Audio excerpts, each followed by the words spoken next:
Növbəti həftələrdə, elə Vəfa xanımın doğum günündə siz də dəvət etsək canlı yayıma gələrsiniz? Yox, biz elə heç vaxt yaxın sıx münasibətimiz olmayıb. Yəni bir-birimizin doğum gününə gedək. Doğrusu mən doğum günü etməmişəm. Həm də elə bizim əzəldən, yəni elə yaxın münasibətimiz olmayıb ki, indi də gedim o özü dediyi kimi bu son dövrlərdə eşitmişdim. Yəni saxtalıq, sünilik olar. Biz dəvət etsək, həm də Vəfa xanım sabah canlı efirdə dəvət etsək gələrsiniz? Yox, onu kadr arxası bəlkə təbrik eləyərəm. Nə zamansa qismət olarsa, Allah təbim sağlam ömür verərsə təbrik eləyərəm. Amma belə yox. O dəvət etməz, mən də gəlmərəm. Münaqişəni kim başlatdı? Münaqişəni özü də boynuna almışdı verilişdə. Özü də qəbul etmişdi ki, deyir mən elədim.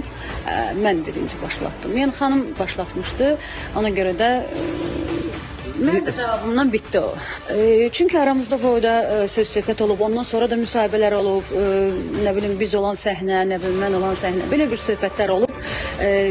Artıq tamaşaçını aldatmış kimi olar. Amma belə durum mən onunla hər gün bir araya gəlim, yaxın olum, elə şey olmayıb. Mən zəng etsəm hal-hazırda, telefonla zəng etsəm Vəfa xanıma ki, bir də təbrik edin də, çünki sizi izləyir, həm bayram yaxınlaşır, həm doğum günü yaxınlaşır. İstəyirsə qoy o təbrik edeyim. Gözəl xanım, sizi təbrik edirəm. Doğum gününüz mübarək olsun.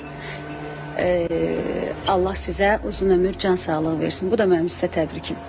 Mən hal-hazırda Vəfa Şərifovaya zəng etsəm, siz onu təbrik etməyəcəksiniz telefon vasitəsilə. Yox.